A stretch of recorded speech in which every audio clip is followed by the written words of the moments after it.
Hello, crafty friends! It's Alicia here with the project for Tailored Expressions. In today's video, I'm going to show you how to make a birthday card with a whole lot of sparkle and a little bit of grunge. Featured on today's card are the Disco Vibes layering stencils with coordinating dies and the Disco Dress Up die set. For my sentiment, I'll be using Groovy Greetings stamp set and coordinating dies, and to add some sparkle, the Foil It Disco Vibes. And speaking of sparkle, I will be foiling one of those cards with Fun Foil in Silver, Stars, and Sparkle, and I will be using a Foil Magic Shim and my mini Minc. To add a little extra texture, I got out the Bursting Dots embossing folder. For cardstocks, I'll be using Pear, Earl Grey, and Sugar Cube. And for inks, I got out Plum Punch, Cookie Monster, Guava, and Pear, along with a few coordinating blender brushes and liquid watercolors in Cookie Monster, Plum Punch, and Guava. As part of my tutorial today, I'm going to show you how to make a detail ink smusher that is based upon a tutorial from handmadecards here on YouTube. For mine, I will be using a TE pigment pouncer, a plastic baggie, and a couple rubber bands. During the tutorial, I will give you some alternative ideas and tell you about exciting news. For stamping, I will be using the exclusive TE Teal Misty and Just Press tool. And to hold everything together, I got out a variety of adhesives. Let's get crafty! I'm going to get started today by showing you how to make that detail ink smusher. The reason that I am choosing the pigment pouncer is it has a smaller dome tip so you can get more of a detailed look, and it has that nice handle. Now, right now, these were only available to past attendees of a virtual Stamp Joy, but good news, guys, these are going to be available in the TE online store this fall. If you don't yet have one of these, you could try sponge daubers or something similar from your stash. I will be using rubber bands to hold my plastic sheet in place, but if you don't have any, you could use a small hair tie or even a bread twist. And finally, I'll be using a sandwich size baggie. If you don't have any baggies, you could use plastic wrap. You just might want to use a couple layers. To get started, you'll want to fold your baggie in quarters, but you don't really want to count that top portion where the zipper is. Once that is nice and folded and flat, bring in a pair of scissors and cut yourself a little arc. That way when you open it up, you have kind of a circle. Now this does create two pieces of plastic. I'm just going to save one for later in case this one gets too stained or dirty. Now place your pouncer sponge side down in the middle of the plastic and wrap the edges up around it. Once you have that gathered and the top is kind of nice and flat, take your rubber bands and wrap that around so everything's nice and tight. And now easy peasy, you have your own homemade detailed ink smusher. Now to get started on the project, I am going to use TE Silver Stars and Sparkle Fun Foil on one of the Disco Vibes Foil It cards. So I cut a piece down and then both of those layers get placed on top of a Foil Magic Shim and then into the carrier for the Minc. When you place your carrier into the Minc, make sure the folded edge is going first, and then you'll just patiently wait for that to go through. Once that has happened, I'm going to set the Minc to the side, and then I let that piece cool off for a little bit, and now we can pull off the top, which I will be showing you later how to use that excess, and just look at all of that pretty sparkle.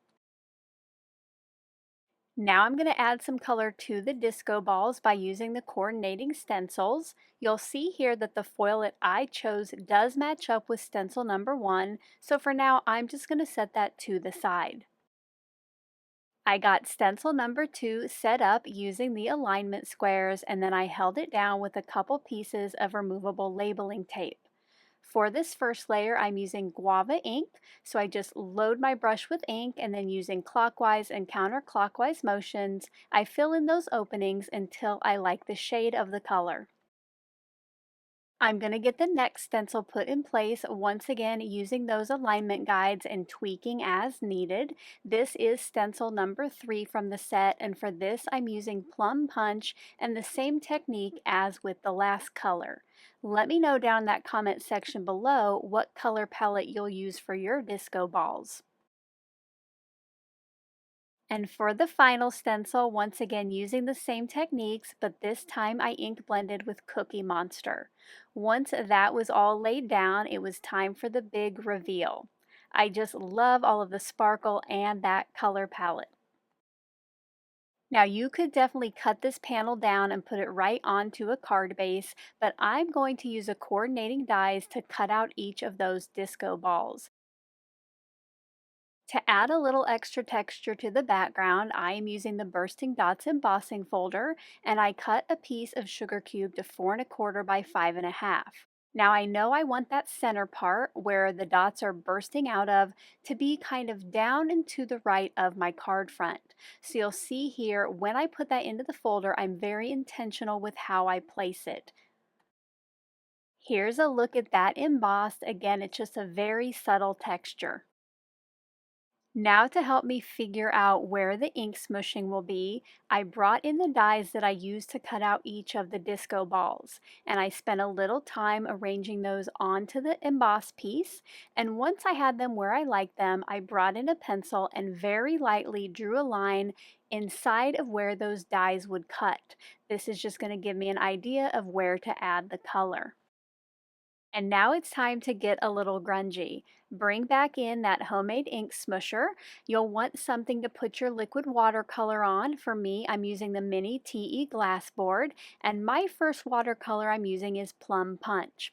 I do also have that little dropper of water because once I put my watercolor down on my glass board, I added a couple drops of water, and then I mixed it up with the ink smusher to kind of get that water mixed in. And before I put it directly to my background, I wanted to test the darkness on a scrap of sugar cube. So when I did that and brought back in the disco ball to compare, I still thought that was a little too dark, so I added a couple more drops of water to that Plum Punch, and then this time I liked it much better. So what I'm going to do is pick up some of that ink, smush some off just a little bit, and then bring the ink smusher to my embossed background. Now you can make this as grungy or as not grungy as you want. This is one of those techniques where you cannot look for perfection. It is supposed to be a little messy. Once I had my circle of ink laid down, I decided to use up some of that excess liquid watercolor by splattering some on the card front. Then before I move on to the second color, I did bring in my heat tool, and on the heat setting 1, dried that just a little bit. Between each color, I did clean off my mini glass board and my ink smusher. For both of these, I just spritz them with a little water and wipe them down.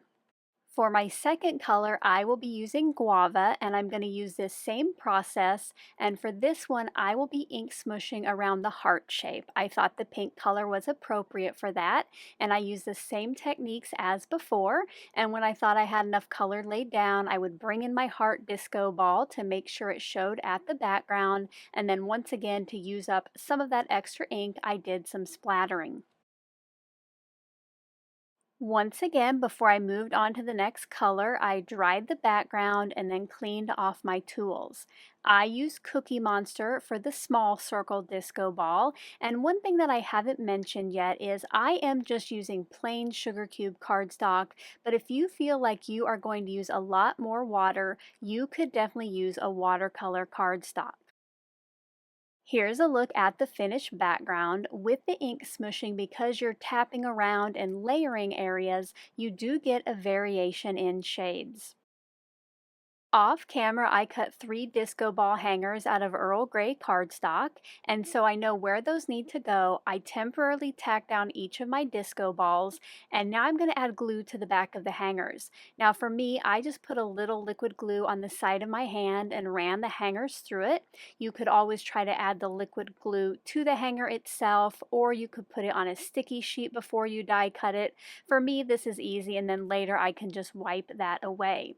So I got the hard heart and the small round disco ball string placed first, and then I did the final one, just making sure that each time the bottom of that hanger would be hidden behind the disco ball. In honor of Tailored Expressions' 17th birthday, I'm going to put a little party hat on that largest disco ball. For the main part of the hat, which has some stars cut out, I'm using Pear cardstock, and then for the little ball on top and the backer, which you'll see through from the front, I am actually putting a piece of sticky sheet on the front of a scrap of sugar cube cardstock. So once that's in place, when I take this off camera to die cut it, I'm going to die cut with the sticky sheet on the front. Earlier I shared I would show you how to use some of that excess foil, and to do this we'll be foiling with adhesive. So I pulled the release paper off the front of the 2 sugar cube cardstock pieces and then placed each of those face down on the back side of the foil. Then I just rub my fingers around each of those shapes, and when you peel back the foil, those are now silver stars and sparkled too. Here's a look at the party hat all assembled. I just love the extra sparkle. For the sentiment, I'm using Happy Birthday from the Groovy Greeting stamp set, and I'll be stamping it with Pear on a scrap of sugar cube just to bring in some more of that green color. Once I had it placed in the MISTI, I inked it up, and then I used the Just Press tool to help me get a nice crisp impression. I then took this off camera with the coordinating die to cut it out. All of the pieces were now ready, so I started assembling the card front. I placed down the heart disco ball and the smaller circle disco ball with liquid glue, just keeping those nice and flat. And for some extra dimension, I did put foam tape on the back of the largest disco ball, the party hat, and the birthday sentiment. Where any of the popped up items were going to overlap, I did not put foam tape there. Instead, I just added a little liquid glue to help keep everything in place. Off camera, I prepared a Pear card base, and on the inside I added a piece of sugar cube, and I cleaned off my blender brushes to add some extra color to the bottom. And here are some close-up looks at the finished card. Thank you so much for taking the time to watch today's video. If you enjoyed the process, a thumbs up is appreciated. And if you're not already a subscriber, we do hope you'll click on the button below so you're the first to know about our latest videos. To find out more about the products I used today, you can check out the links in the description box below or visit the Tailored Expressions online store at tailoredexpressions.com.